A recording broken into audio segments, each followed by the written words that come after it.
हाँ संस्कृति, आपका आवाज आ रहा है। ओके, आवाज आ रहा है ना? हाँ, तो हम लोग 5 मिनट, विकास हम लोग 5 मिनट और वेट करें। हाँ दी 35 तक वेट करना है ना? हाँ ठीक।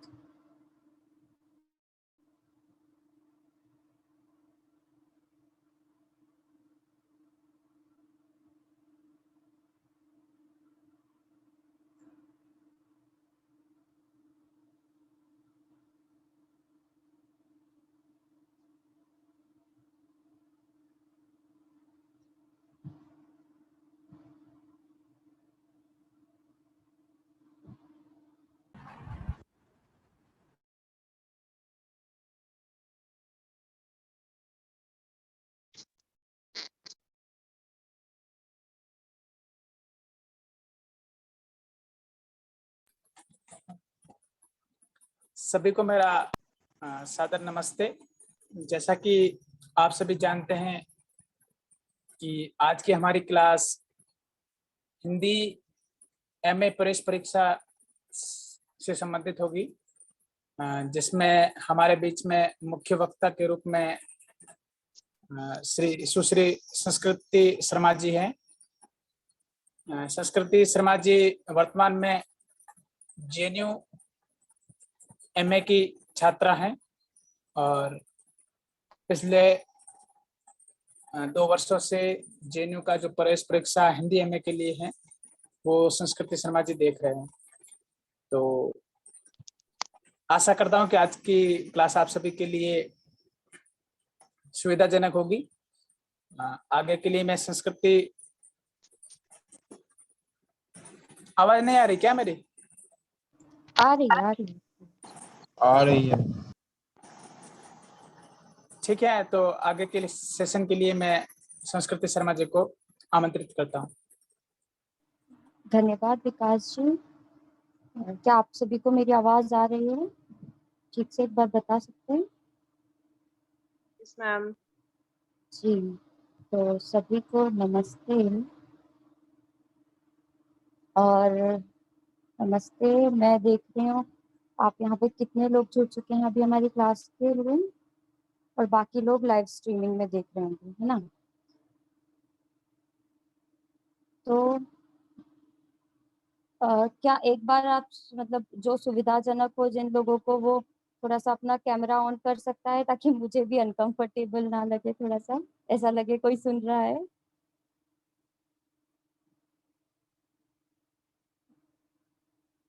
कोई है?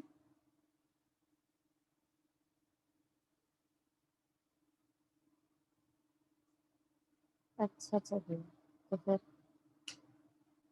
जी जी जी जी बिल्कुल। अब मुझे मुझे एकदम बढ़िया लग रहा है, ऐसा लग रहा है कि मेरे से लोग बात कर रहे हैं। तो वही आज की क्लास जो है हमारी है, वो बिल्कुल इंटरेक्टिव ही होने वाली है। तो उसी के लिए हमने ये मतलब इंट्रोडक्टरी ही क्लास है, जैसे कि हमने बताया है उसमें।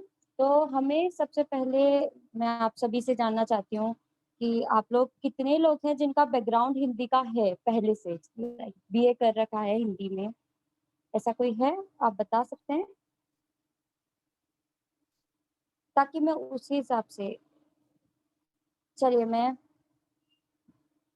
मैं शुरुआत इससे करती हूँ कि यदि आपका बैकग्राउंड है हिंदी का या नहीं है, तो भी आप किस तरह से जेएनयू एंट्रेंस की तैयारी करें। तो बेसिकली जेएनयू एंट्रेंस में हमने देखा है पिछले 2 साल से जब पेपर हो रहा है, तो हमारे 100 क्वेश्चंस आते हैं। और बेसिकली 100 क्वेश्चंस जो होते हैं वो हिंदी के भाषा और हिंदी साहित्य के इतिहास पर और उसके विकास के होते हैं। तो हम उस पर जैसे कि बात करेंगे, तो हाँ, तो उस पर कैसे बात करेंगे हम, तो उसमें मैं आपको बताना चाहती हूँ कि पहले आपको पूरी की पूरी आपकी हिंदी साहित्य के इतिहास की और हिंदी साहित्य की आपकी अगर आपको समझ बनानी है, तो विश्वनाथ त्रिपाठी की जो पुस्तक आती है हिंदी साहित्य का सरल इतिहास, आप उसको, मैं आप सभी से निवेदन करूंगी कि पहले उसको पढ़ लीजिए, ताकि आपको अंडरस्टैंडिंग हो जाए पूरी की पूरी एक तरह से हिंदी साहित्य के इतिहास की। ठीक। फिर उसके बाद में आपको फिर उसके बाद जो हमारी मूल बुक है जिसकी हम बात करते हैं सरस्वती पांडे और गोविंद पांडे की जो पुस्तक, तो उसको कैसे पढ़ें और उसमें क्या-क्या पढ़ें जो पेपर में आता है, क्योंकि वो पूरी की पूरी मोटी बुक है और नेट जेआरएफ के पर्पज से बनाई गई है। तो उसमें क्या पढ़ें ये सबसे इम्पोर्टेंट होता है, क्या छोड़ें? तो सबसे पहले तो आप छोड़ दीजिए कि उसमें अगर आप हिंदी की बात करें तो ग्रामर छोड़ दीजिए, क्योंकि जेएनयू के पेपर में अभी तक का रिकॉर्ड रहा है कि ग्रामर नहीं आया है, जैसे कि बीएचयू में आता है। तो आप ग्रामर के लिए इतना ज़्यादा मतलब परेशान होने की ज़रूरत नहीं है यहाँ के पेपर के लिए। दूसरी बात, आप काव्यशास्त्र और पाश्चात्य काव्यशास्त्र को भी छोड़ सकते हैं, क्योंकि वो भी यहाँ पे डायरेक्टली पाश्चात्य काव्यशास्त्र के ऐसे कुछ सच क्वेश्चन नहीं पूछता है। यहाँ पर जो फोकस किया जाता है वो हिंदी साहित्य का इतिहास और भाषा, मतलब जो है हमारी हिंदी भाषा है और उसका विकास है, उसकी उत्पत्ति उस हेलो, किसी का माइक ऑन है क्या?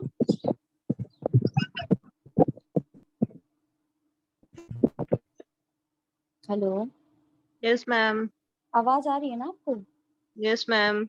जी, तो हिंदी साहित्य मैं आपको बता रही हूँ कि हिंदी भाषा, तो भाषा की उत्पत्ति में जितने भी प्रश्न उठते हैं, जैसे कि हिंदी हिंदी भाषा और उसकी उत्पत्ति के सिद्धांत, जैसे भारतीय जो सिद्धांत है, पाश्चात्य सिद्धांत है ना? और विश्व और उसकी और फिर जो है मतलब इनके परिवार कौन-कौन से हैं, जैसे भारोपीय परिवार है, भारतीय आर्य परिवार है, तो इन सब से जुड़ी प्रश्न पूछे जाते हैं और पहले भी पूछे गए हैं।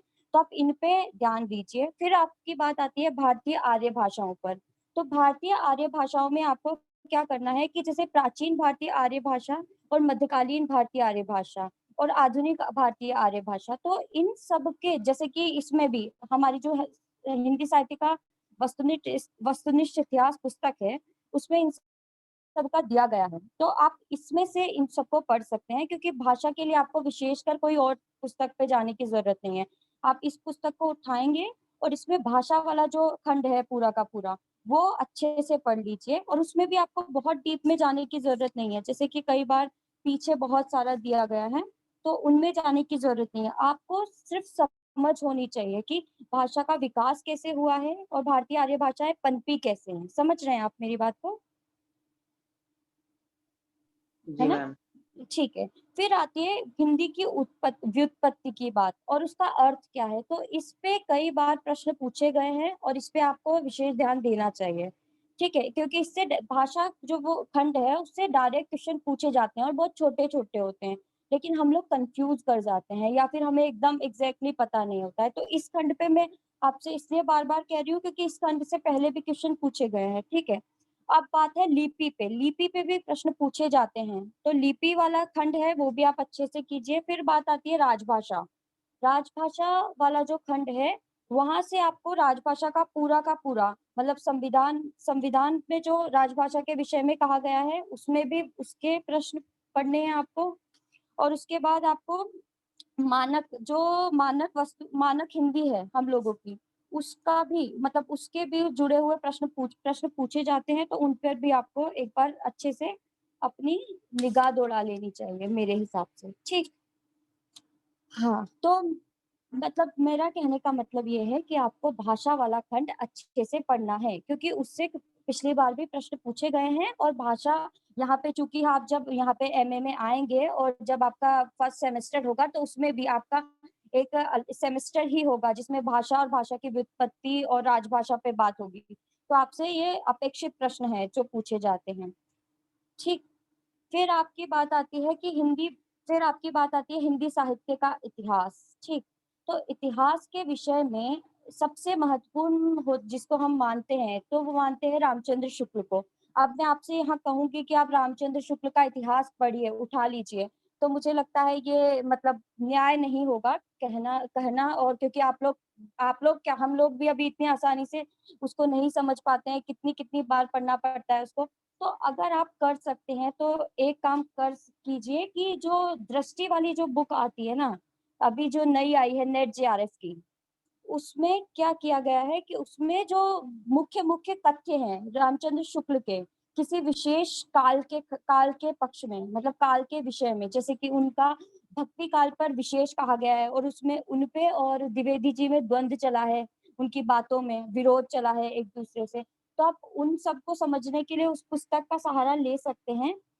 बाकी ये मतलब ये 100% नहीं कह सकती कि कोई कोई आपका शिक्षक वही बना रहा हो, मतलब उसको रामचंद्र शुक्ल को उठा के ही किताब बना रहा हो, लेकिन रामचंद्र शुक्ल एक ऐसी पुस्तक है जिसको छोड़कर कोई भी हिंदी की बात नहीं कर सकता है, हिंदी साहित्य के इतिहास की बात नहीं कर सकता है। तो अगर आपसे आपसे मैं कहूंगी कि अगर आपके पास वो पुस्तक है तो आप कम से कम उसका भक्ति काल तो पढ़ ही लीजिए। मतलब एक तो आप उसकी भूमिका पढ़ लीजिए, हिंदी साहित्य के इतिहास की रामचंद्र शुक्ल वाले की भूमिका को 3-4 बार पढ़िए और फिर उसमें जो जो आपको लगता है कि ये कॉन्ट्रोडक्टरी बातें हैं वहां पे अंडरलाइन कीजिए, क्योंकि वहां से जो हमारे शिक्षक हैं वो लाइनें उठा के सीधी सीधी परीक्षा में पूछ लेते हैं कि ये किसकी पंक्तियां हैं, ऐसा करके।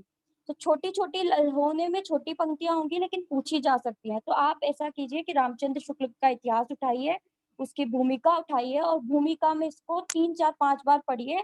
फिर आपको समझ में आता है कि अच्छा ये लाइन है, तो आप उसको मतलब उसको एक अपना रेफरेंस पॉइंट बना लीजिए, क्योंकि उसमें से निश्चित है कि 1 या 2 क्वेश्चन पूछे जा सकते हैं। ठीक है, क्योंकि वो एक बड़ी बात कहते हैं अपनी पूरी भूमिका में और वो आलोचना की सर्वश्रेष्ठ पुस्तक भी मानी जाती है, उनकी जो भूमिका है वो।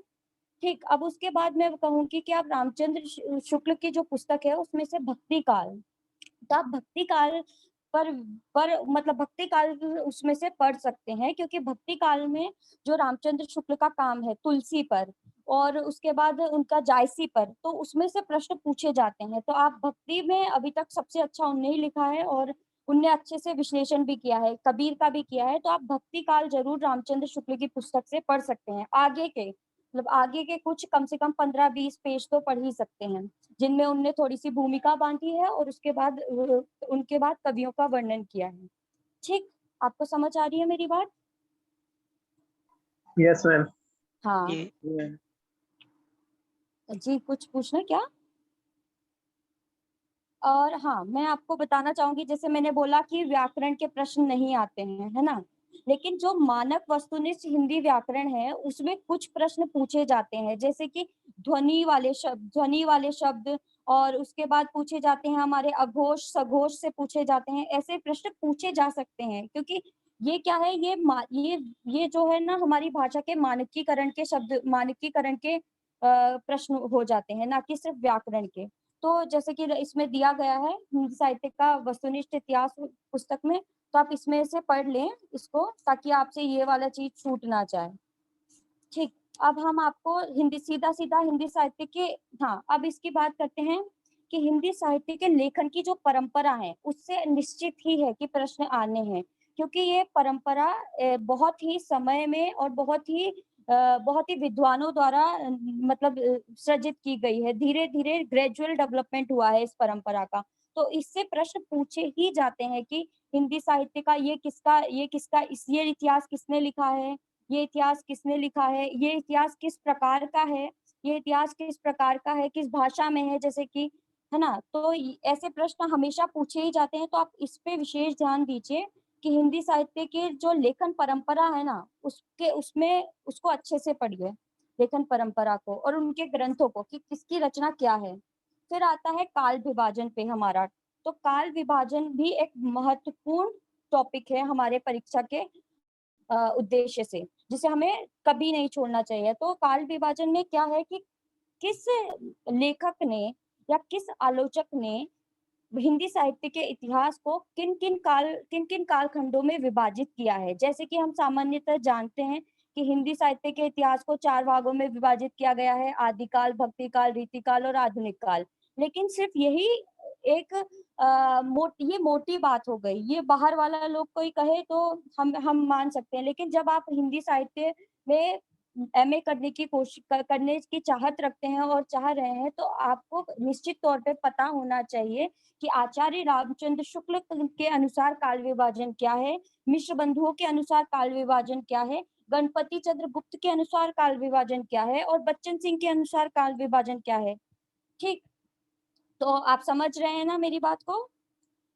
और इसमें Yes, ma'am. उसमें जो प्रश्न आते हैं, मतलब जिस प्रकार के प्रश्न आते हैं, जैसे ऐसे आएगा कि आदिकाल का नामकरण इस व्यक्ति के अनुसार कौन-कौन सा है? मतलब क्या इसने नाम, जैसे कि आप पूछ लिया कि जॉर्ज गियर्सन ने क्या नामकरण किया है आदिकाल का? तो उनने चारण काल कहा है, ठीक? मिश्र बंधुओं ने प्रारंभिक काल कहा है, आचार्य महावीर प्रसाद द्विवेदी ने बीजवपन काल कहा है। तो इस प्रकार से आपको, जिसमें पूरा का पूरा आपको हिंदी साहित्य का वस्तुनिष्ठ इतिहास पुस्तक में दिया गया है।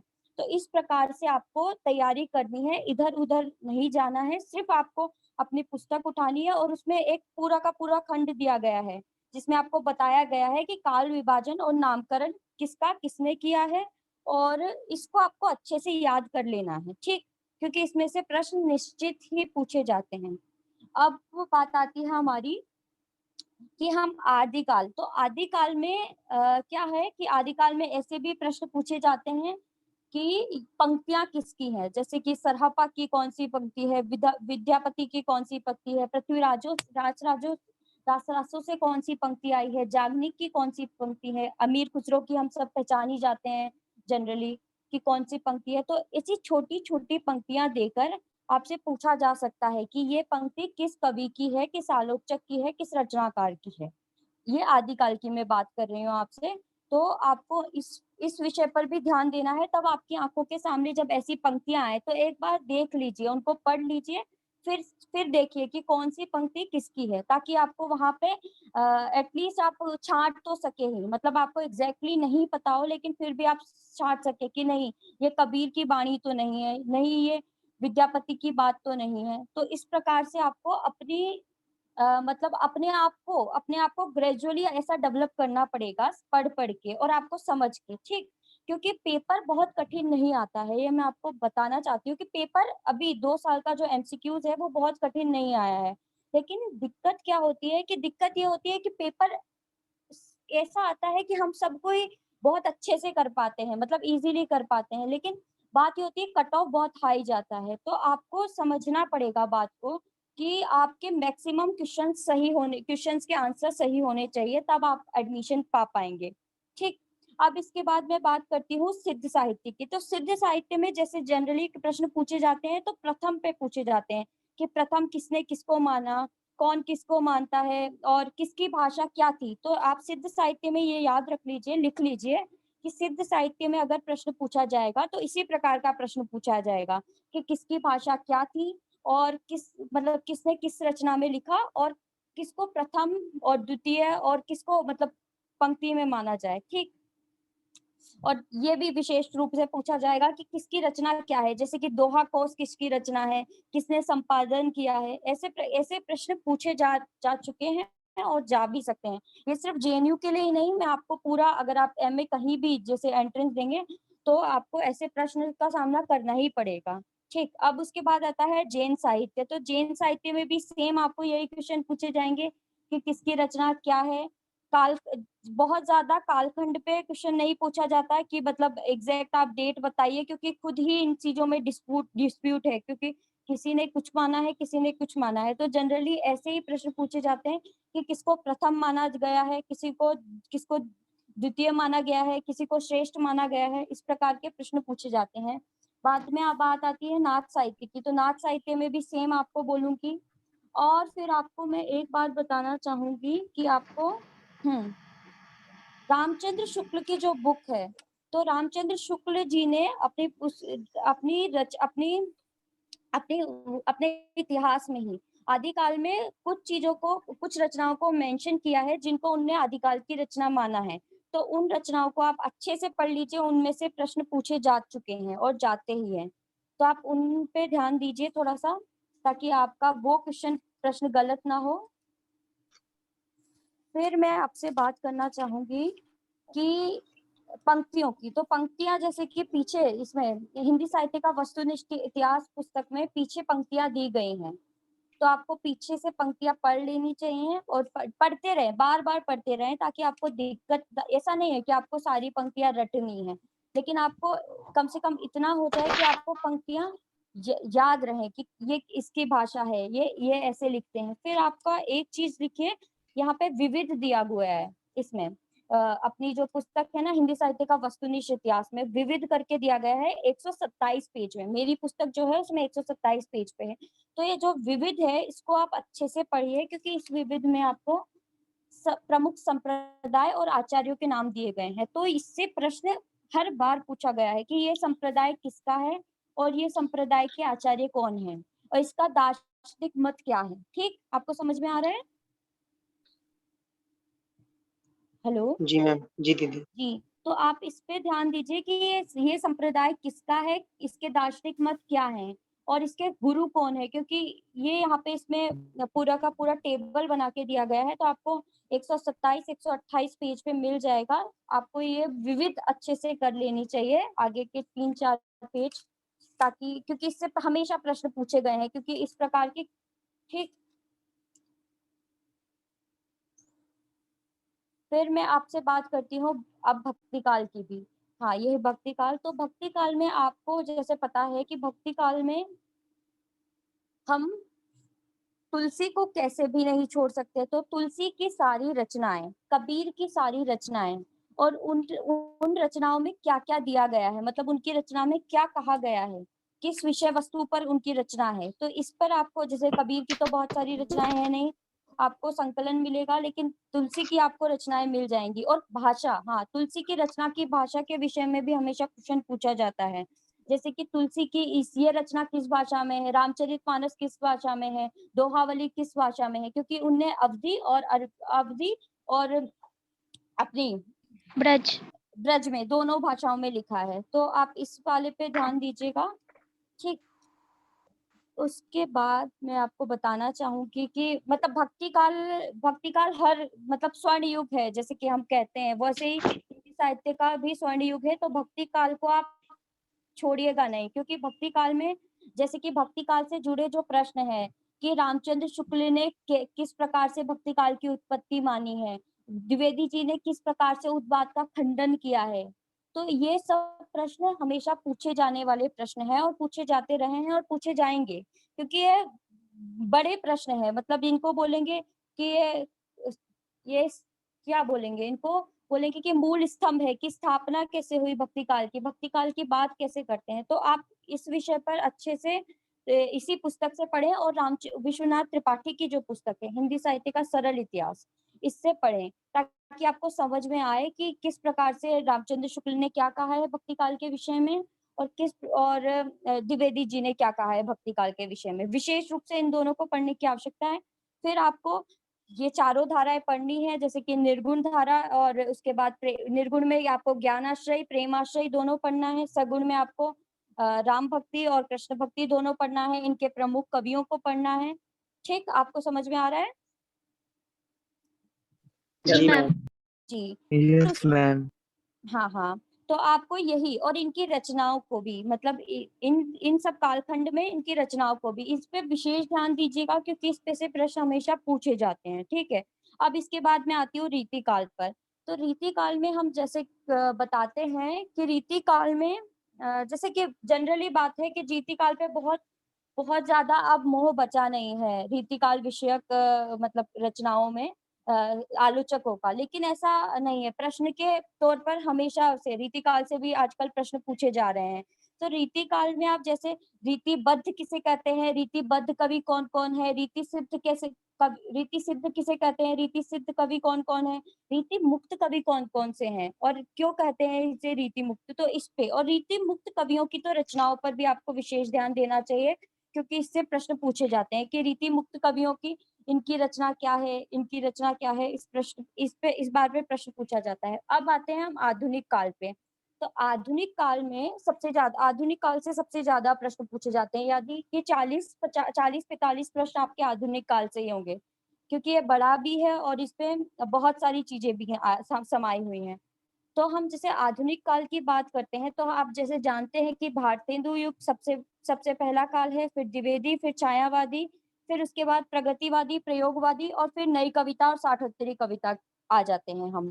ठीक, तो आपको इसमें भी सबसे ज्यादा प्रश्न कैसे पूछे जाएंगे, इसमें आपको रचनाओं पे ही प्रश्न पूछे जाएंगे। इन सब में तो आधुनिक काल में ज्यादातर प्रश्न रचनाओं पर ही पूछे जाते हैं, तो आपको इन पे रचनाओं पर विशेष ध्यान देना है, ठीक। और काल विशेष की ऐसा होता है कि जब जनरली काल नया काल बनता है या नया काल की बात होती है, जैसे कि आधुनिक काल में भी भारतेंदु युग की बात होती है, तो वो क्या होता है कि वो पुराने से कुछ अलग होता है और कुछ परिवर्तन होता है। तो उस परिवर्तन में हमेशा किसी भी शिक्षक की भी और किसी भी परीक्षक की भी ये रुचि होती है कि कुछ नया पूछा जाए, कुछ अलग पूछा जाए, कुछ अलग किया है। तो वो जब ग्रेजुअल चीजें होती है ना, तो उसमें जब डेवलपमेंट होता है और कोई माइलस्टोन होता है, तो उसमें से प्रश्न पूछे जाते हैं। उसी प्रकार जितने भी हम लोगों के ये जैसे युग है, तो आप युगों को हमेशा ध्यान रखिए कि युगों से प्रश्न पूछे जाएंगे और हर युग से लगभग लगभग प्रश्न पूछे ही जाते हैं, ठीक।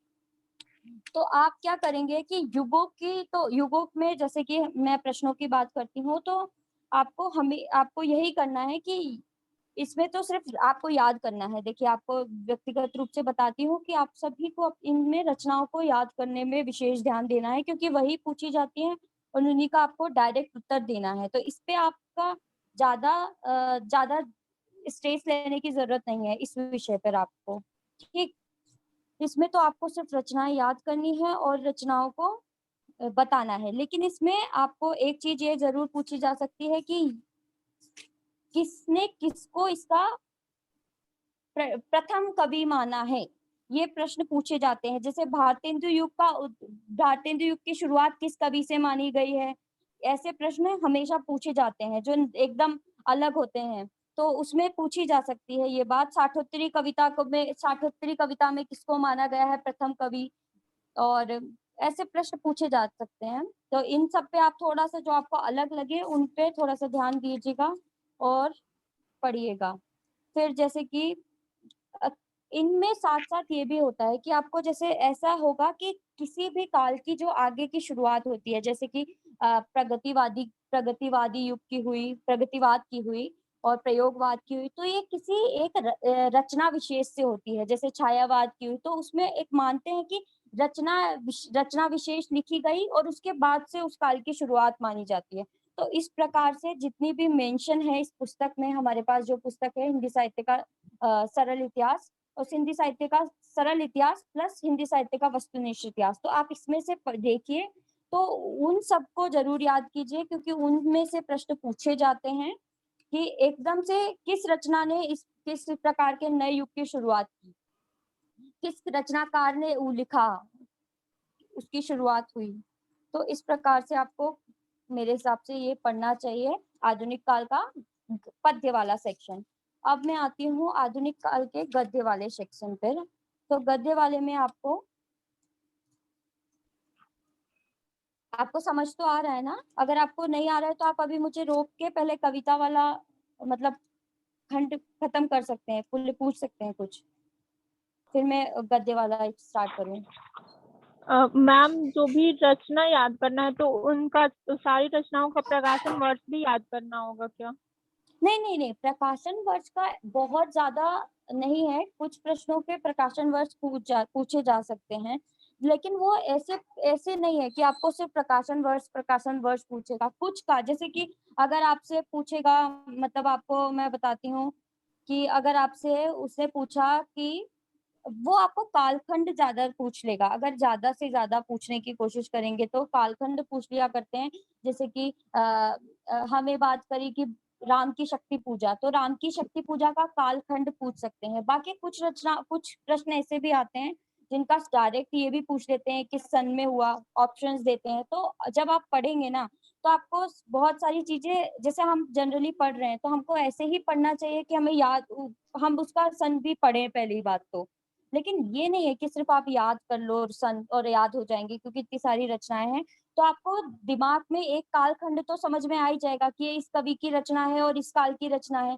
फिर उसके बाद आपको ये होगा कि वो ऑप्शन भी ऐसे ही देते हैं जनरली, तो क्या ऐसे ऑप्शंस देते हैं कि उसमें आपको समझ में आ जाए, मतलब जनरली तो समझ में आ ही जाए कि मतलब अगर आपने थोड़ा बहुत भी अच्छे से पढ़ा है तो आपको समझ में आ जाता है कि आप एलिमिनेट कर पाते हैं मैक्सिमम क्वेश्चन में।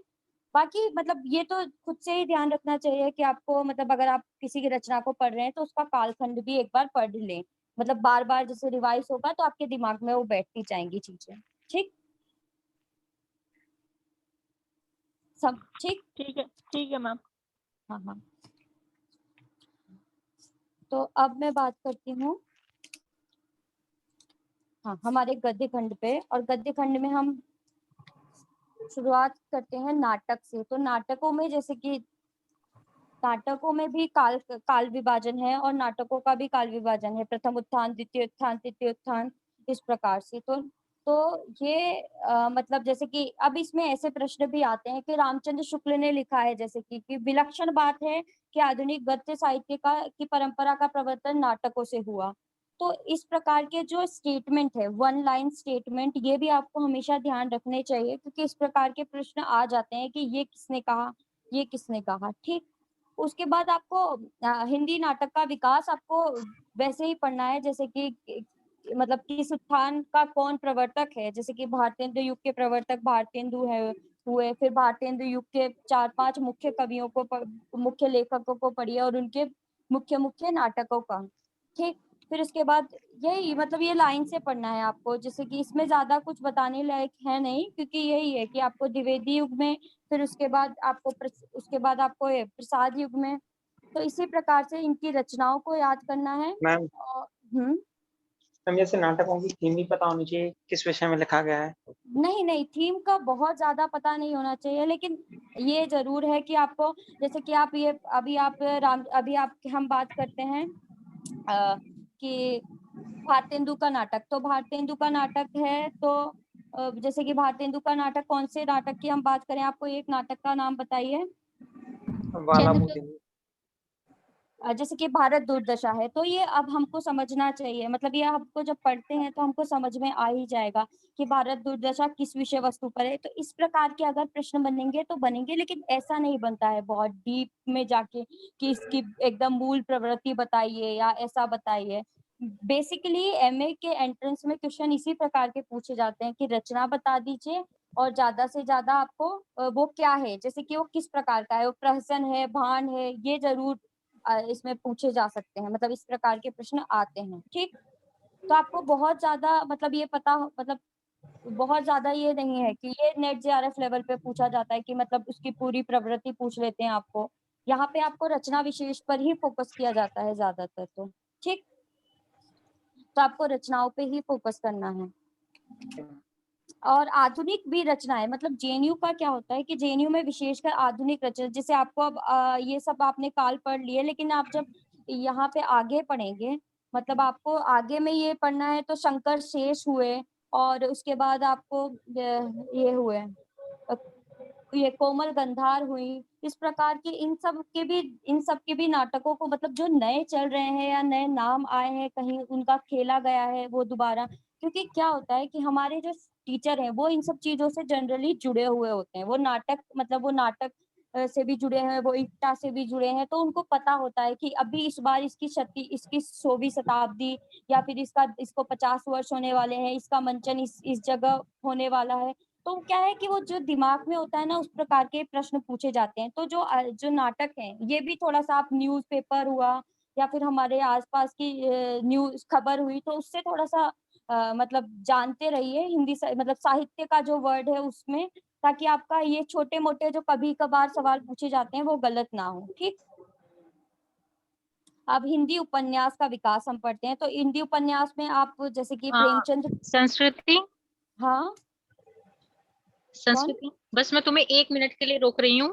हाँ हाँ हाँ जो अभी 2 क्वेश्चन आए हैं कि हाँ हाँ रचनाओं के सन भी याद करने हैं हाँ और हाँ उन रचनाओं के क्या कथ्य हैं। हाँ हाँ हाँ इसमें मैं अपनी एक बात जोड़ना चाहूंगी। हाँ जो जी। जेएनयू और जो डीयू का सिलेबस है हिंदी का, हाँ हाँ उस सिलेबस में जो जो चीजें लगी हैं, ठीक है, हम्म जो जितनी भी रचनाएं लगी हैं, उन रचनाओं का वन लाइनर कथ्य कि उसमें क्या कहा गया है, कंटेंट क्या है और उसका सन क्या है, वो जो सिलेबस पहले से ही जेएनयू में लगा हुआ है हिंदी का, उसको अगर आप पहले तैयारी कर लेंगे तो आप देखेंगे कि उनसे भी कई प्रश्न पूछ लिए जाते हैं। जैसे देखो, गोदान एक नॉर्मल है कि गोदान हमें एमए में पढ़ाया जाता है, और उसका सन भी पूछ लेंगे और उसका कथानक भी पूछ लेंगे कि ये हाँ हाँ हाँ 1936 में आया, तो इसका कथानक क्या है।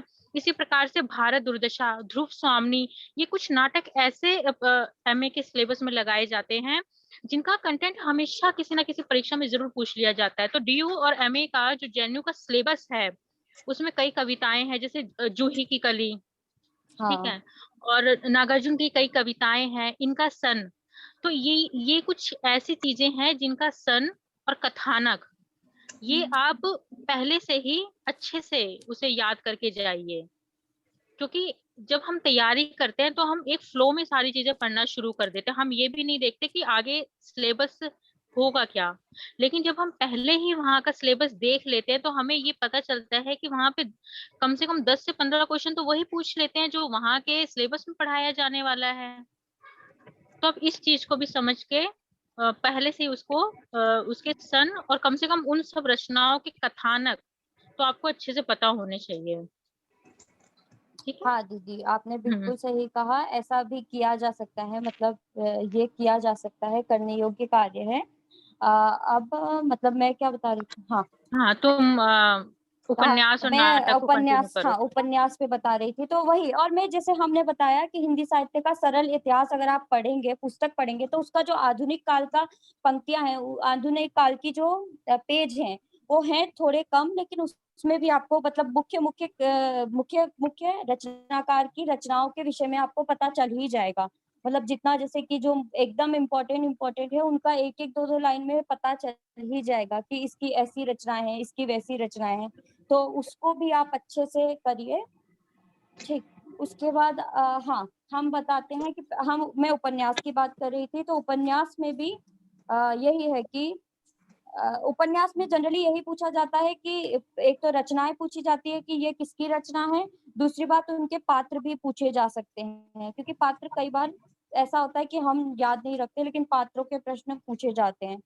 तो सबसे इम्पोर्टेंट आपको जो याद करना है वो यही करना है कि ये रचना किसकी है, क्योंकि इतनी सारे उपन्यास में बहुत ज्यादा आ जाता है, तो बहुत सारे हैं, लेकिन आपको ये याद करना है, जैसे मुख्य मुख्य आपको ये भी याद करना है कि प्रेमचंद युग के उपन्यासकार कौन कौन है, प्रेमचंद पूर्व युग के उपन्यासकार कौन कौन है, क्योंकि इस पर भी प्रश्न पूछे जा सकते हैं और पूछे जा गए भी हैं। फिर इसके बाद आपको प्रेमचंद्रोत्तर युग के, जैसे कि कौन सी प्रवृत्तियां हैं, फिर उसमें जैसे मनोविश्लेषणात्मक उपन्यास हैं, तो उनमें उनमें कौन कौन रचनाकार हैं, इस प्रकार के प्रश्न आपसे जनरली पूछे जाते हैं और मतलब पूछे गए हैं। तो इसमें आपको उपन्यासों में मेरे हिसाब से आपको 2-3 बातें ही याद रखनी चाहिए कि पहले तो आपको रखना है कि उपन्यास की रचना किस रचनाकार ने की है, लगभग लगभग उसका सन भी आपको थोड़ा सा पता होना चाहिए। और जैसे कुछ मुख्य उपन्यासकार है, जैसे कि दीदी ने बताया अभी कि हमारे गोदान है, तो गोदान का कथानक क्या है, आपको ये सब इस प्रकार के प्रश्न पता होने चाहिए, और उनके थोड़ा सा पात्रों के नाम भी, कुछ कुछ मुख्य पात्रों के नाम भी, है ना दीदी, मैंने सही कहा? आप कुछ ऐड करना चाहेंगी इसमें? बिल्कुल संस्कृति सही कह रही हो, क्योंकि जब हम देखते हैं कि एमए का सिलेबस है जो आप पूरा, और हाँ आप अपना ग्रेजुएशन का भी सिलेबस इसमें कवर करिए। जैसे हमको पढ़ाया जाता है आधे अधूरे, हम्म। ये कई बार गोदान तो ऐसा है कि बीए में भी पढ़ा देते हैं, एमए में भी लगता है, एमएम। और यहाँ तक कि किसी किसी कोर्स वर्क में भी लगाया जाता है, हम्म। चाहे कहानियां हो, इस तरीके की हाँ चीजें। हाँ हाँ। तो ये हम देखते हैं कि कुछ कुछ चीजें, जैसे नेट जेआरएफ की जितनी कहानियां हैं, हम्म। आप अभी से देखिए नेट जेआरएफ का जो सिलेबस लगा हुआ है, आप अभी से उसका एक कॉपी निकाल लीजिए, उसमें जितने उपन्यास हैं, जितने नाटक है, जितनी कहानियां हैं, आप उनको मद्देनजर रखते हुए देखिए कि जो गोदान है, आधे अधूरे हैं, मोहन राकेश का नाटक, लहरों के राजहंस है, इन्हीं सब का तो सन पूछा जाता है, इन्हीं सब का कथानक भी पूछा जाता है, अलग से वो कुछ लेकर नहीं आते। देखो गोविंद पांडे एक बहुत ब्रॉड किताब वही है, वही बहुत बड़ी इसके किताब है अंदर और बहुत ज्यादा समाया हुआ इसको है। समझने के लिए, और इसके अंदर इतने सारे लेखक हैं, कवि हैं, इनको समझने के लिए और इनको रटने के लिए कम से कम आपको 1.5 साल चाहिए है कि आप इसे एकदम टिप्स पे याद कर पाए। तो जब हम इसको एमए एंट्रेंस के लिए तैयार करते हैं, तो इसमें कुछ मुख्य मुख्य चीजें होती हैं, जैसे प्रेमचंद्र हुए, जयशंकर प्रसाद हुए, भारतेंदु हुए, सुमित्रा नंदन पंत हुए, और इसके अलावा महादेवी वर्मा, मतलब ये जो कुछ कहते हैं ना कि बहुत इंपॉर्टेंट है, जैसे मैथिली शरण गुप्त, तो कुछ जो प्रमुख प्रमुख रचनाकार हैं, फिर उनकी भी कुछ प्रमुख रचनाएं होती हैं। तो हाँ। इस चीज को समझने के लिए आप वहाँ के सिलेबस को देखिए, क्योंकि गोविंद पांडे से आप पढ़िए, सरल इतिहास पढ़िए, लेकिन हमें कम समय में अच्छी चीजें पढ़नी है, तो हम सब कुछ नहीं पढ़ सकते हैं। इस हिसाब से आप गोविंद पांडे को पढ़ते रहिए, जिस हिसाब से संस्कृति बता रही है कि कहाँ पे कितना वेटेज देना है। तो संस्कृति को बहुत अच्छे से पता है, क्योंकि वो जेएनयू का अच्छे से एंट्रेंस क्लियर करके आई है, तो उनको पता है कि कहाँ कहाँ कितना वेटेज देना है किस क्वेश्चन को। लेकिन इसके साथ ये भी हमें देखना है कि जो आप 3 चीजें ले लीजिए, डीयू का सिलेबस पूरा ले लीजिए, ठीक है, बीए एमए का जो हिंदी बीए ऑनर्स का का, है, हाँ हाँ हाँ, और बीए जेएनयू का आप सिलेबस ले लीजिए, डीयू का आप लोग लीजिए दीदी बीए का जेएनयू का सिलेबस और दीदी एमए का जेएनयू बीए ऑनर्स। हाँ, देखिए और अब जेएनयू का सिलेबस एमए का आप लीजिए। देखिए जेएनयू के उसके सिलेबस में बाद आप हम्म, हाँ दीदी, मैं ये बोलना चाह रही ठीक हूँ, है, जैसे कि ये ले तो लें सिलेबस, लेकिन दिक्कत थोड़ी सी ये है कि जेएनयू के सिलेबस में जैसे कि हमारे काव्य शास्त्र भी लगा है, पाश्चात्य काव्य शास्त्र भी लगा है, तो सिर्फ आपको इतना डीप नहीं जाना है। लोग क्या करते हैं फिर नहीं नहीं जनरली, नहीं, मतलब जो डीप नहीं स्टूडेंट पढ़ना होते है, हैं, बिल्कुल हाँ, भी नहीं। मतलब आपको वो सब भी नहीं आप करना है, आपको सिर्फ रचनाओं पे ध्यान देना है कि अगर ये हाँ, रचनाएं लगी हैं तो सिर्फ इनका सन याद करके और इनका रचनाकार याद कथानक, करके, इनका कथानक याद बस। करके खत्म करना है। ये नहीं है कि आपको हाँ, आप उनके ही पीछे पड़ जाए और अपना मेन चीजें छोड़ दे, मतलब ये आपको सेलेक्टिव करना पड़ेगा। हाँ बिल्कुल, हम्म। आपको ये नहीं करना है कि आपको काव्य प्रयोजन काव्य शास्त्र में दे बिल्कुल नहीं, दिया बिल्कुल गया, नहीं। या आपको अरस्तु और प्लेटो दे दिया तो आप उनके सिद्धांत पढ़ने लगे, नहीं, बिल्कुल नहीं। बस आपको ये देना है कि अगर प्लेटो और अरस्तु हैं तो उनकी रचनाएं कौन कौन सी हैं, उन्होंने कौन कौन सी रचनाएं लिखी, आपको सिद्धांत नहीं समझना, वो तो आपको एडमिशन के बाद पूरी तरीके से समझाया जाएगा, पढ़ाया हाँ जाएगा। हाँ अभी बस आपको उसका कंटेंट देखना है और सन देखना है, क्योंकि जितने भी पेपर मैंने आज तक देखे हैं और खुद दिया है, बिल्कुल कि हमसे वही चीजें पूछी जाती हैं जो आता है, ये हम पढ़ के आ चुके होते हैं, मतलब वेटेज उसी का रहता है। हाँ, ठीक है, लिखा भी कुछ गया हाँ, है आपके सिलेबस में भी लिखा गया है कि सिर्फ ग्रेजुएशन हाँ लेवल का सिलेबस ही आपसे पूछा बिल्कुल, जाएगा। और आप अब अपना मैं, हाँ दीदी, मैं आगे ये, थोड़ा सा बढ़ती हूँ, ये बात हाँ खत्म हाँ करती हूँ, बिल्कुल फिर हम लोग, है बिल्कुल, ना। अब आपको उपन्यासकार में क्या करना है कि महिला उपन्यासकार पे विशेष ध्यान देना है, क्योंकि इससे क्वेश्चन आना ही आना है। मतलब जनरली जैसे कि हमारा जो डिस्कोर्स चलता है जेएनयू का, वो महिला उपन्यासकार और दलित विमर्श और आदिवासी विमर्श की बात करता है। तो इसमें आपको हर पक्ष पे, मतलब आधुनिक काल में भी, सॉरी, गद्य में भी पद्य में भी आपको महिला, दलित और आदिवासी, इनको याद करना ही है कि महिला उपन्यासकार ने क्या क्या रचना की है, पहली महिला उपन्यासकार कौन है, कौन सी रचना क्या की है। तो इस पे आपको विशेष ध्यान देना है। ये आपको हिंदी साहित्य की वस्तुनिष्ठ इतिहास पुस्तक में ही मिल जाएगा, महिला उपन्यासकार। तो महिला उपन्यासकार का खंड, दलित उपन्यासकार का खंड और उनके विकास, ये आप पढ़ लीजिए, क्योंकि इससे प्रश्न पूछे जाते हैं। तो फिर आगे मैं आपको बताना चाहूंगी कि इसी खंड में आगे की तरफ आपको पात्र भी दिए गए हैं।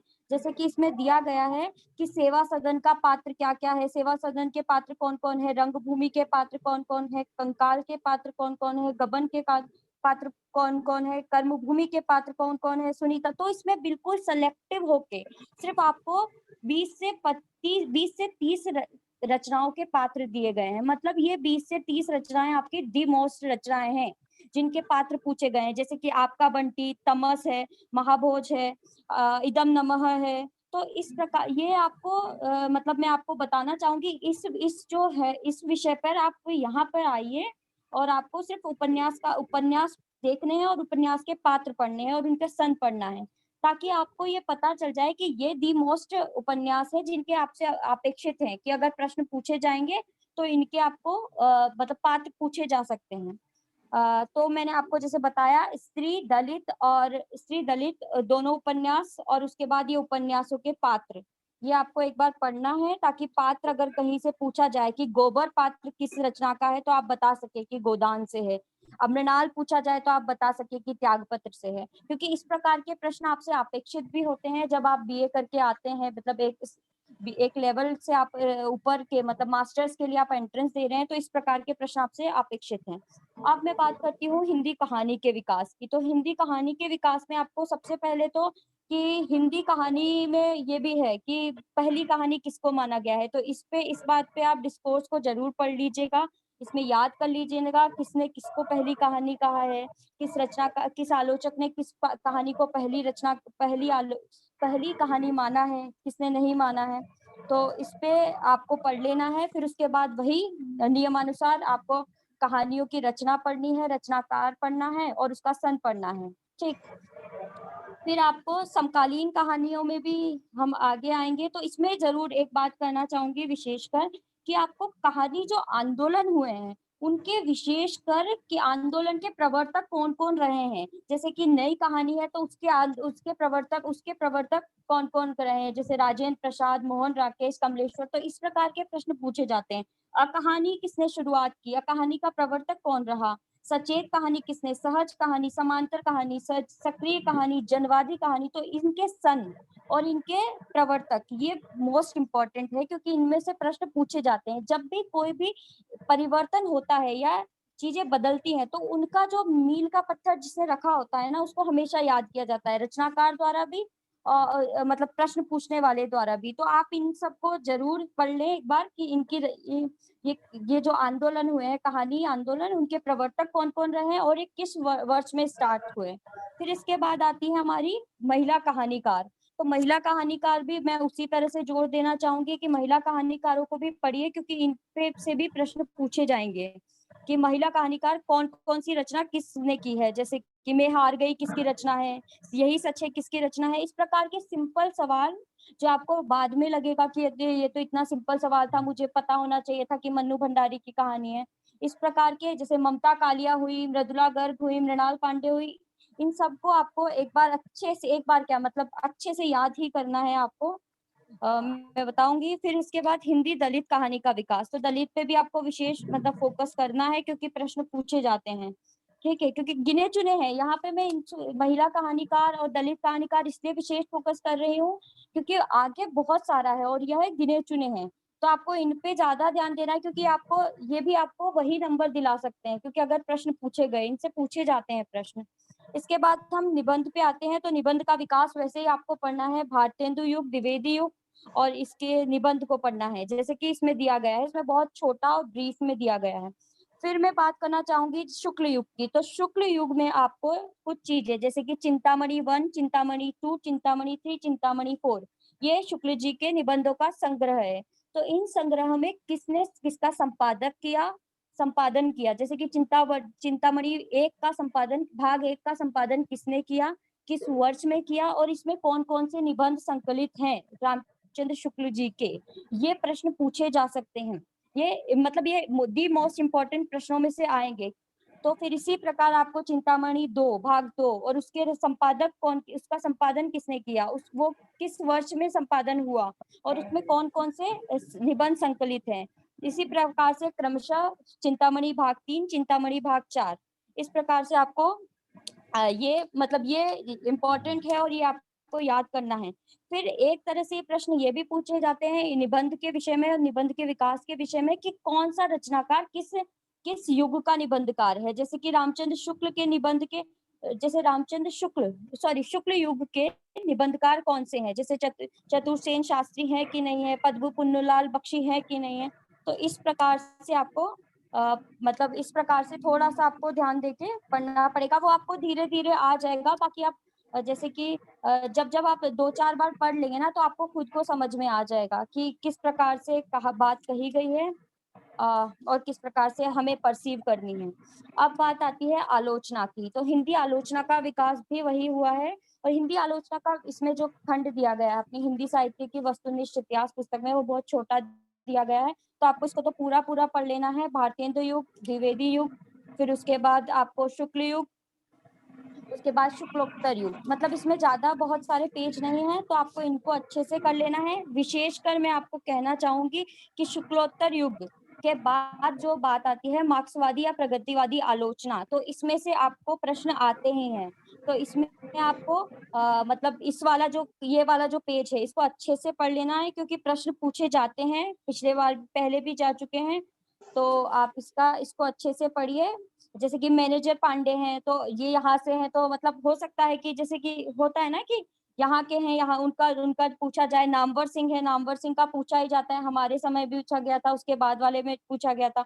विश्वनाथ त्रिपाठी हुए, इनका पूछा जा सकता है। रामविलास शर्मा के तो निश्चित ही कोई प्रश्न आ सकता है उनकी आलोचनात्मक रचना से। तो इस प्रकार से रामस्वरूप चतुर्वेदी हुए, जिस प्रकार से मलयज हुए, तो इस प्रकार से आपको विश्वनाथ प्रसाद तिवारी हुए, धर्मवीर भारती हुए, इनकी भी कुछ आलोचनात्मक रचना है। सुधीर पचौरी हुए। तो इसी प्रकार से आपको आलोचना वाला जो मैं खंड बता रही हूँ वो आप पूरा स्त्री विमर्श और आलोचना में जितनी भी आलोचनात्मक पुस्तकें स्त्रियों ने लिखी है आज तक, ये बहुत ज्यादा नहीं है, बहुत गिनी चुनी, मतलब गिनी चुनी है। प्रभा खेतान, अनामिका जी की, मृणाल पांडे की, तो आपको पूरी की पूरी इसमें मिल जाएंगी। वो आपको अच्छे से पढ़ लेना है, क्योंकि ये पूछा जा सकता है, स्त्री आलोचना पे प्रश्न पूछा जा सकता है। दलित आलोचना में भी क्रमवार यही है।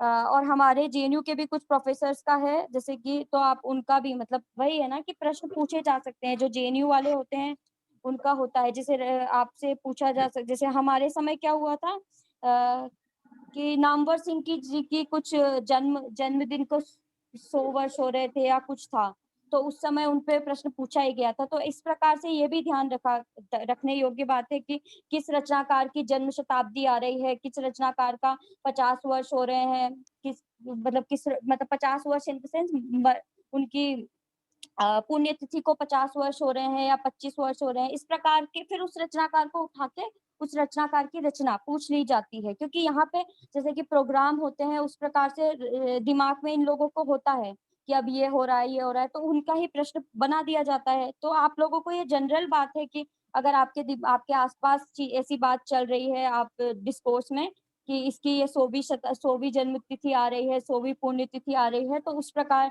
उसको आप याद रखें, नोट कर ले और उसकी रचनाओं को एक विशेष ध्यान देकर पढ़ें, क्योंकि ये प्रश्न बन सकते हैं आपके डायरेक्ट। फिर इसके बाद है हाँ, इसके बाद मैं बोलूंगी कथेतर गद्य में आत्मकथा। आत्मकथाओं को पढ़ा जा सकता है, मतलब आत्मकथाओं को पूरों को याद करिए कि किसकी क्या आत्मकथा है। स्त्री आत्मकथा भी है इसमें, दलित आत्मकथा भी है। तो इनको मतलब ये पढ़ने योग्य है और आता ही है इसमें से क्वेश्चन। आत्मकथा से, जीवनियों से, यात्रा वृत्तांत से, तो इन सब रेखा चित्र से, इनसे एक प्रश्न पूछा जाता है। संस्मरण से, क्योंकि हम लोग जनरली छोड़ देते हैं इनको और हम लोग याद मतलब उतना नहीं पढ़ते। रिपोर्टाज से और पत्र साहित्य से, तो इन सब से प्रश्न पूछा जाता है। डायरी किसकी क्या है, तो इन सबसे प्रश्न पूछे जाते हैं। हम लोग जनरली सोचते हैं कि अरे पूरा इतिहास तो पढ़ लिया हमने उपन्यास पढ़ लिए, कहानी पढ़ ली, कविता पढ़ ली, निबंध पढ़ लिए, नाटक पढ़ लिए, अब ये क्या, इतने से में क्या आएगा। लेकिन इनमें से निश्चित ही प्रश्न आता है। जैसे आत्मकथा हो गई, जीवनी हो गई, और पत्र हो गए, पत्र साहित्य की बात कर रही हूँ, और रिपोर्टाज हो गए, तो इन सब में से प्रश्न आ सकता है। अब आपका आती हूँ मैं हिंदी पत्रिकाओं पर। तो पत्रकारिता और पत्रिका, तो इसमें दिया गया है, पूरी लिस्ट दी गई है आपको हिंदी साहित्य के वस्तुनिष्ठ इतिहास में ही। तो इनमें से आपको पूरी की पूरी कहूंगी मैं कि आपको याद करनी ही चाहिए कि पत्र पत्रिका, ये समाचार पत्र का नाम, उसके संपादक का नाम, उसका वर्ष, और उसका वो किस प्रकार का है, जैसे कि वो साप्ताहिक है या मासिक है, या फिर अर्धमासिक है, या फिर प्रतिदिन वाला अखबार है। तो इस प्रकार के प्रश्न, और कहाँ से निकला है, जैसे ये बहुत महत्वपूर्ण प्रश्न आ जाते हैं कि कहाँ से निकला है, कलकत्ता से निकला है, बनारस से निकला है, काशी, ये क्या बोलते हैं, अलीगढ़ से निकला है, लाहौर से निकला है। तो इस प्रकार के प्रश्न पूछे जाते हैं। 2-3-4 पेज में है, तो इनको अच्छे से याद करिए। फिर समकालीन पत्रिकाओं में जरूर, क्योंकि समकालीन पत्रिकाओं से जो हमारे शिक्षक हैं वो एकदम जुड़े हुए हैं, वो लिखते रहते हैं उन पत्रिकाओं में, तो उनका भी जरूर से या मतलब उनको अच्छे से पढ़िए।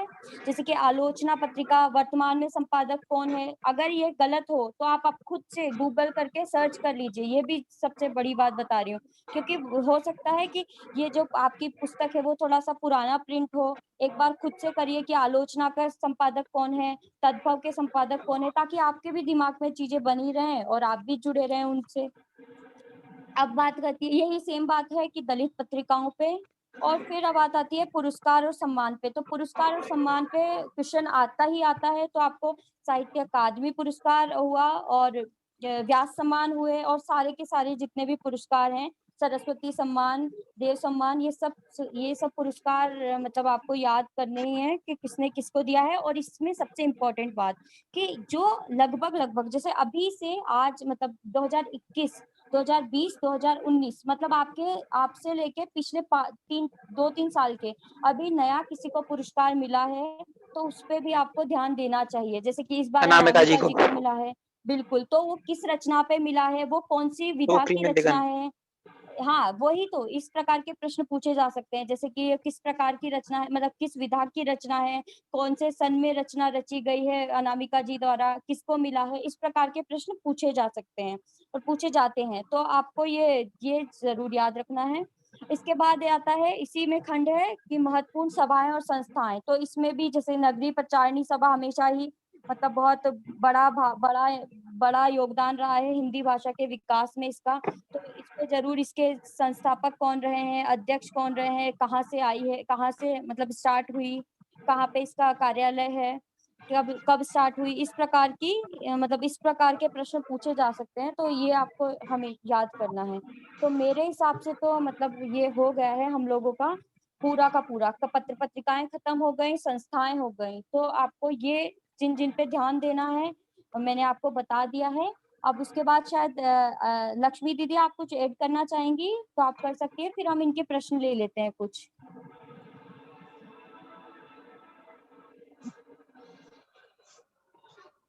हेलो,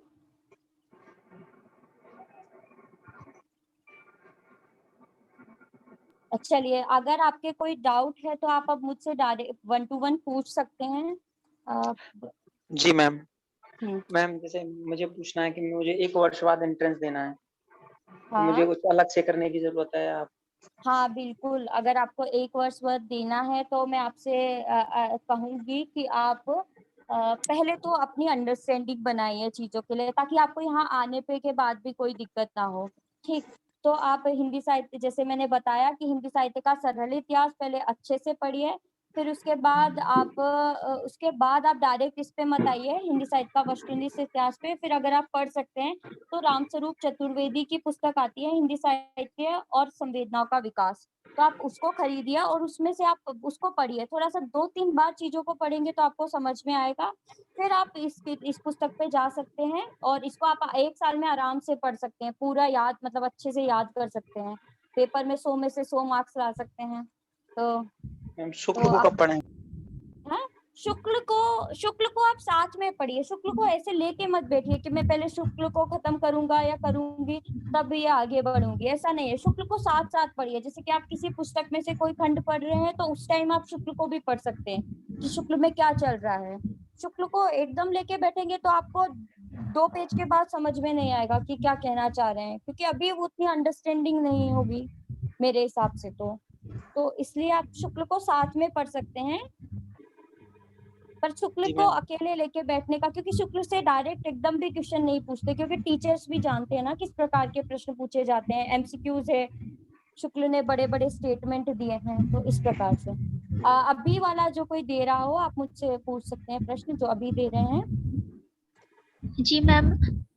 अभिकथन और तर्क से बहुत सारा वो प्रश्न रहता है, तो वो कहाँ से पढ़े और कैसे पढ़े? कौन से प्रश्न? तथ्य से? मैम अभिकथन और तर्क वाला रहता है कुछ प्रश्न। नहीं, मतलब मेरे टाइम नहीं था, दूसरे टाइम भी मुझे नहीं लगता कि ऐसे प्रश्न आए हो। ये सिर्फ नेट जेआरएफ में रहते हैं ऐसे प्रश्न। मैम 2020 में अभिकथन और तर्क बहुत सारे प्रश्न हैं। तो वो मैं आपको जो बता रही हूँ, वो जो अगर उस प्रकार के प्रश्न है तो उस प्रकार के प्रश्न इसी प्रकार से सॉल्व होते हैं। जैसे कि किसी की रचना है, मतलब किसी की रचना है या किसी की रचना है और उसका कथन क्या है या उसकी बात क्या है, मतलब उसी का स्टेटमेंट पकड़ते हैं कि ये ए सही है या आर सही है। तो इस प्रकार से वैसे मैंने मतलब मैं गलत तो नहीं हूँ, लेकिन मैंने देखे नहीं है ऐसे क्वेश्चन इस वाले में, और अब तो नेट जेआरएफ ने भी कम कर दिए हैं वो क्वेश्चन पूछना। बाकी मैं उसको नेक्स्ट मतलब अगर ऐसा होगा तो एक बार मैं देख के प्रीवियस ईयर आपका वाला मतलब 2020 वाला पेपर देख के फिर मैं बताती हूँ कि किस लेवल के आते हैं, क्योंकि लेवल भी पता होना चाहिए ना कि किस लेवल का पेपर आता है। हमारे साथ अंकेश है क्या? अंकेश जुड़ी है? मैम अच्छा नहीं है, वो गई अभी। हाँ, अब आप कोई पूछिए। मैं आपको दूसरी क्लास में अगर बताती हूँ मैं देख के, क्योंकि मुझे देखना पड़ेगा कि किस लेवल का क्वेश्चन पूछा गया है उससे जुड़ा हुआ।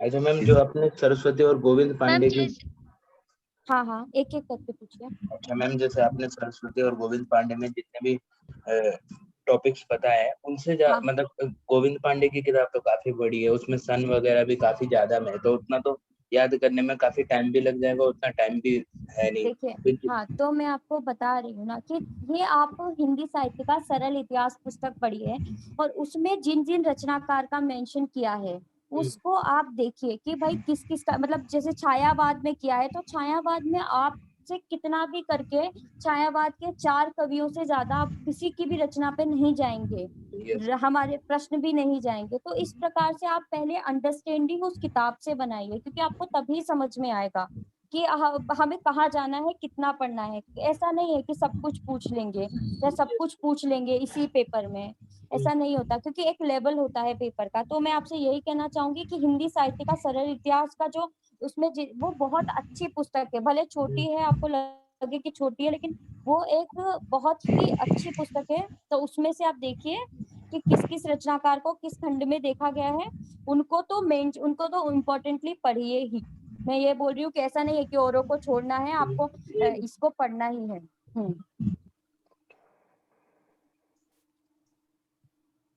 ठीक। मैम नेट जेआरएफ का प्रीवियस ईयर क्वेश्चन पेपर लेना चाहिए हाँ, अभी से एमसीक्यू प्रैक्टिस के लिए, और कौन सा लेना चाहिए? बिल्कुल करना चाहिए। जैसे कि मैंने लिया था प्रतियोगिता साहित्य वाला। अब इसमें आपको ऐसा करना है कि आपको परेशान नहीं होना है। इसमें आपको जैसे बहुत सारे अलग अलग टाइप के क्वेश्चन आते हैं, आपको सिर्फ रचनाकार इनसे जुड़े हुए प्रश्नों पर ज्यादा ध्यान देना चाहिए और आपको इसको बार बार सॉल्व करने से मतलब करना चाहिए। मुझे लगता है कि जैसे एक बार सॉल्व कर लिया, पीछे आंसर देख के भी सॉल्व कर लिया, उसके बाद आप इनको बार बार, ताकि आपके दिमाग में वो प्रश्न और उनके उत्तर बैठ जाएंगे, ताकि वो 1-1 वाले आएंगे ना तो भी आप आंसर कर पाएंगे। तो ये आपका हेल्पफुल हो जाएगा आपके लिए। तो आप ले लीजिए, मतलब मैंने भी किया था, तो ये अच्छा रहेगा। 10 साल के प्रीवियस ईयर क्वेश्चन पेपर ले लीजिए और उनको करिए। अगर आपको नहीं आता है, उसका उत्तर नहीं आता है, तो परेशान मत होइए, उसका आंसर देखिए और फिर उसको एक बार रिमेम्बर करने की कोशिश कीजिए, बस इस प्रकार से। ठीक है। और दूसरी बात, आपको जेएनयू और डीयू के प्रीवियस ईयर क्वेश्चन पेपर्स निकाल लेने चाहिए। जेएनयू का अगर होगा तो हम लोग आपको मतलब हम ही भेज देंगे उस पे ग्रुप पे, और डीयू का आपको निकालना पड़ेगा। जितने भी प्रीवियस ईयर क्वेश्चन पेपर्स हुए हैं, बीएचयू का भी निकाल लीजिए। ठीक है, तो आपको वो लेवल पता चल जाएगा कि बहुत बहुत ज्यादा हाई लेवल का एंट्रेंस नहीं आता है। सिर्फ इतनी सी बात है कि क्वेश्चन थोड़े कम मतलब मतलब ऐसे आते हैं, हल्के क्वेश्चन आते हैं तो आपका कट ऑफ ज्यादा हाई जाता है, बस ये बात है।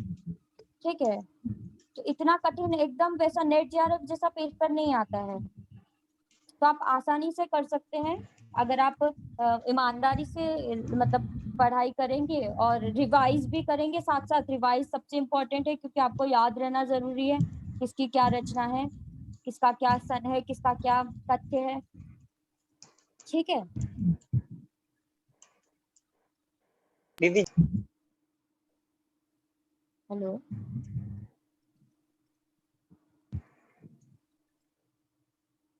Hello.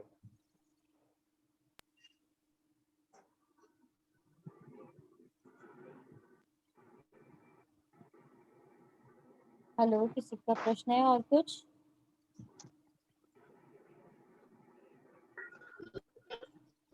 Ma'am, I have a question. Yes yes, ask. हाँ, एक मिनट, सॉरी मैम, ये पूछ रहा था मैं, जैसे कि आप पेपर में फैक्चुअल क्वेश्चंस की जो वेटेज है वो थोड़ी सी मेरे अकॉर्डिंग ज्यादा रहती है। ऐसे पिछले साल पेपर मैंने देखा था, तो जो फैक्चुअल क्वेश्चन है ऐसे जो किसकी रचनाएं हैं और ये मतलब जो उनके फैक्चुअल जो क्वेश्चंस होते हैं तो उनको मतलब किस किस स्तर तक प्रिपेयर करना चाहिए अपन को? जी, अब आप बंद कर लीजिए, आपका माइक बंद कर लीजिए, मैं सुन रही हूँ, मैं ओके बताती ओके, हूँ। ठीक है, ओके ओके। हाँ, तो हम लोग का क्या है, फैक्चुअल क्वेश्चंस का क्या लेवल होना चाहिए? तो सीधी सी बात है कि जब एंट्रेंस में लिखा गया है, एंट्रेंस के क्वेश्चंस में, एंट्रेंस के सिलेबस में कि ग्रेजुएशन लेवल का पूछेंगे तो आपको उसी लेवल का क्वेश्चन पूछा जाएगा, आपको बहुत हाई नहीं पूछे जाएंगे। और फैक्चुअल तो है ही, जब एमसीक्यूज है तो आपको फैक्चुअल डाटा ही पूछा जा सकता है, डिस्क्रिप्टिव में तो आपसे लिया नहीं जा सकता। तो आपको क्या करना है, वही मतलब सबसे बेस्ट बुक है। अगर आप फैक्चुअल डाटा, जैसे आपसे डिमांड भी एग्जाम वही कर रहा है, तो आप उसके लिए हिंदी साहित्य का वस्तुनिष्ठ इतिहास उठाइए और याद कीजिए अच्छे से, पूरा का पूरा, मतलब जैसे जैसे मैंने बताया है आपको, जैसे जैसे पता चलता है आपको भी, जैसे जैसे लगता है, क्योंकि ये आपकी भी अंडरस्टैंडिंग है कि आप कैसे परसीव करते हैं चीजों को। सिर्फ मेरे बता देने से या किसी और के कह देने से कुछ नहीं होता है। एंड ऑफ द डे आपको एग्जाम देना है, आपको याद करना है, आपसे कैसे याद होता है तो ये आपकी है। ठीक।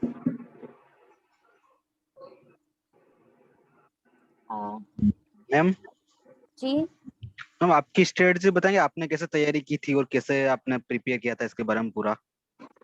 जी जी मैं यही बता रही हूँ आपको, बार बार यही बता रही हूँ कि मैंने यही बुक लिया था। मतलब मैंने पहले हिंदी साहित्य का सरल इतिहास 3-4 बार पढ़ा था, ताकि मेरे को समझ में आ जाए कि असली में हिंदी साहित्य का इतिहास क्या है और हिंदी साहित्य का डेवलपमेंट कैसे हुआ है, क्योंकि मेरा बैकग्राउंड हिंदी साहित्य का नहीं था। फिर आप जब आगे बढ़ते हैं, मतलब जब आप बात करते हैं कि एमसीक्यूज याद करने की या किस प्रकार से हम क्वेश्चन याद करेंगे, तो वही है कि आप याद करिए, आप उस बुक को आधार बुक मान लीजिए, हिंदी साहित्य का सरल इतिहास को, और उसमें सब कुछ मेंशन किया गया है। जिस जिस रचनाकार को आपको सबसे ज्यादा वेटेज देना है वो भी मेंशन किया गया है, बस आपको उसको समझने की जरूरत है। तो आप उसको अच्छे से पढ़िए, उसको समझिए किताब को, फिर आप उसके साथ साथ हिंदी साहित्य का वस्तुनिष्ठ इतिहास उठा लीजिए और स्टार्टिंग से लेकर एंड तक, मतलब कुछ चीजें छोड़नी है, जैसे काव्य शास्त्र ऐसा छोड़ना है। कुछ कुछ प्रश्न कभी कभी पूछे जा सकते हैं, जैसे कि छोटे छोटे भरत मुनि का रचना कौन सी है, तो इस प्रकार के प्रश्न कर सकते हैं। बाकी ज्यादा इसमें घुसने की जरूरत नहीं है। तो बस यही है। बाकी फिर नेट जेआरएफ के प्रीवियस ईयर क्वेश्चन पेपर्स उठाइए, लगाइए, जो नहीं आता उसको पीछे देखिए आंसर से और उठा के लगाइए, मतलब पीछे पीछे आंसर्स देखिए, फिर यहाँ पे टिक लगाइए और फिर इनको रिवाइज कीजिए। इतने सारे क्वेश्चंस तो आपके ही बन जाएंगे, मतलब ये खुद बन जाएंगे और आपको समझ में आ जाएगा कि किस प्रकार से एलिमिनेट भी करना है आंसर्स को, कि ये नहीं है, ये नहीं है, ये नहीं है, ये है। तो इस प्रकार से ही मतलब मैंने किया था, और यही मैं आपको बता रही हूँ कि आपको ज्यादा मतलब बहुत सारी चीजों में पढ़ने की भी जरूरत नहीं है। अगर आप सिर्फ इन चीजों पे भी स्टिक होते हैं और रहते हैं, तो आप इनको उठाइए और मतलब करने लग जाइए। बस मतलब मेहनत करनी है, आपको करनी ही पड़ेगी, उसके अलावा तो दूसरा कोई चारा किसी के पास भी नहीं है ना। तो आप ऐसे करिए, ठीक। और कुछ? जी ये मैम। श्वेता मिश्रा कौन हैंड राइज किया था? जी मैम, मैंने बहुत पहले किया था। ओह सॉरी सॉरी, मैंने अभी देखा, अभी कोई था कुछ। हाँ बताइए। मैम, मेरे पास जेएनयू का 2 साल का ये क्वेश्चन पेपर है, मैं ग्रुप में शेयर कर दूंगी। हाँ उसमें हाँ बिल्कुल, आप कथन और तर्क वाला प्रश्न 16 पूछा है, तो मैं अच्छा सारा अच्छा, शेयर कर। ठीक है, तुम शेयर कर देना एक बार, मतलब मैं देख लूंगी। मैम ठीक है, फिर हम अभी हेलो हमारी मैम। और भी क्लासेस होंगी। हाँ हाँ। मैम कह रहे थे वो दृष्टि नेट जेआरएफ वाला भी मतलब पांडे के साथ जरूरी है पढ़ना? नहीं नहीं, दृष्टि वाला बहुत बड़ा बुक है, वो भी सेम नेट, सिर्फ नेट जेआरएफ के लिए बना हुआ है। मैं उसका नहीं कह रही थी, मैं सिर्फ उसका ये बोल रही थी कि जिस प्रकार से उसमें आगे आगे मतलब उसमें क्या किया गया है कि जैसे आदिकाल है, तो आदिकाल का शुरुआत कहाँ से की गई है? रामचंद्र शुक्ल के कथनों से, कि कैसे कैसे उन्होंने किस किस चीज पे क्या क्या कहा है। तो उस प्रकार से मैं कह रही थी, अगर आप पढ़ सकते हैं तो वो भी पढ़ लीजिए। वो मतलब सिर्फ उसमें 3-4 चीजें पढ़नी है आपको, कि आपको आदिकाल के स्टार्टिंग में जो दिए गए हैं पेज इसके रामचंद्र शुक्ल के, वो पढ़ने हैं, ताकि आपके कथनों वाले भी सही हो जाएंगे इससे। आदिकाल में, आपके भक्ति काल में, रीति काल में और आधुनिक काल में, बस इतना ही करना है आपको। मतलब बहुत ज्यादा नहीं है सिर्फ वो, मैं शुरुआत आपको का मैम। हाँ मतलब शुरुआत का इन द सेंस कि आपको जो रामचंद्र शुक्ल की इतिहास से जो उनमें दिया गया है ना, मतलब उसमें क्या दिया गया है, स्टेटमेंट वाइज दिया गया है, तो आपको स्टेटमेंट उसमें से पढ़ के और उसमें से सॉल्व करने हैं। वो मतलब आपके जो अभी ये बता रहे हैं कि उसमें वैसे वाले कथन और क्वेश्चन आए हैं, तर्क। कथन वाले, तो कथन तर्क वाले क्वेश्चन भी आपके बन जाएंगे। वैसे मैं एक बार देख लूंगी ओके वो वाला मैम। पेपर, है ना। हाँ, तो क्योंकि okay ma'am, generally thank you. Aadhaar जो होता है वो रामचंद्र शुक्ल को ही बनाते हैं, लेकिन हम जब रामचंद्र शुक्ल पढ़ते हैं तो एकदम वैसे परसीव नहीं कर पाते, वैसे नहीं ले पाते, जैसे ये बुक बहुत अच्छी मेहनत करके बनाई गई है। तो इसमें ना कथनों को दिया गया है, तो आप कथन उसमें से देख लीजिए, अगर आप देख सकते हैं तो मतलब मैं बताऊंगी, ठीक। मैम पूरन चंद टंडन का बुक कैसा है? वो सर का अच्छा बुक है, लेकिन मतलब मैंने नहीं लिया है उनका बुक। मैं उनको सर को जानती हूँ, लेकिन बुक नहीं लिया है उनका। तो मुझे नहीं, किस विषय पे, मतलब किस पे, वस्तुनिष्ठ इतिहास पे या वस्तुनिष्ठ हिंदी, उसमें सब कुछ वस्तुनिष्ठ का है। हिंदी? जी मैम। हाँ, तो अगर अच्छा है, आपको अच्छा लग रहा है, आपको लग रहा है कि उसमें सारी चीजें कवर हैं, तो मतलब मैंने उनका इतिहास उनका वो वाला बुक फॉलो नहीं किया है, या फिर मैंने देखा भी नहीं है, नहीं तो मैं आपको बता देती कि अच्छा है या मतलब ऑब्वियसली वो अच्छे मतलब बड़े प्रोफेसर हैं, अच्छा ही लिखा होगा। लेकिन हम जो जनरली पढ़ते हैं, और जितना अभी मैं सजेस्ट की हूँ, मेरे क्लासमेट्स जितना पढ़े हैं वो यही बुक से पढ़े हैं, तो हम इसलिए मैं इसको ही प्रेफर, इसलिए तुमको बोलूंगी, जी मैं मैम। जी मैम। ठीक है। मैम, ये हाँ, आप हिंदी साहित्य का सरल इतिहास बता रहे हैं, उसके लेखक कौन है, मतलब रचनाकार है या? विश्वनाथ त्रिपाठी जी आलोचक जी। हैं। जी जी मैम, थैंक यू। मैम मेरा बैकग्राउंड हिंदी नहीं है, तो क्या अभी से तैयारी शुरू करेंगे तो एग्जाम संभव हो पाएगा? एग्जाम तो होगा ही एग्जाम संभव ही है। ये मतलब बात ये है कि आप तैयारी कर पाएंगे नहीं कर पाएंगे ये बात है, लेकिन आप अगर करना चाहते हैं तो अभी सफिशिएंट टाइम है, पूरा का पूरा 3 महीने। अगर आप पूरा टाइम अपने आप को अपना दे सकते हैं तो आप कर सकते हैं, मतलब किया जा सकता है, करने योग्य है। मैम एग्जाम कब तक हो जाएगा, एक आइडिया? एग्जाम अगर चीजें सही रही तो सितंबर अक्टूबर तक हो जाना चाहिए, अगर चीजें मतलब जैसे थर्ड वेव का जैसे कहा जा रहा है वो दिक्कत नहीं हुई तो एग्जाम हो जाएगा। मैम अभी तो फार्म भी नहीं आया है। फॉर्म आ जाएगा, फॉर्म 1 महीना देगा मैक्सिमम, फॉर्म के टाइम को मतलब 1 महीना भरने के लिए। फॉर्म में कितना देर लगता है, आजकल सब हो जाता है ऑनलाइन, तो अभी तो उसमें मैम टाइम क्या है क्या जुलाई। डॉक्यूमेंट जरूर होता है फार्म के समय? फॉर्म में 10th-12th का मार्कशीट वही सब, वो आपको उसमें पूरा फॉर्म में देगा ना, आपको बताएगा फॉर्म में कि क्या क्या जरूरत है क्या क्या नहीं है। आप उसको देखिएगा, पढ़िएगा, फिर अपना डॉक्यूमेंट इकट्ठा कीजिएगा, फिर उसके बाद दीदी ठीक। जी बताइए।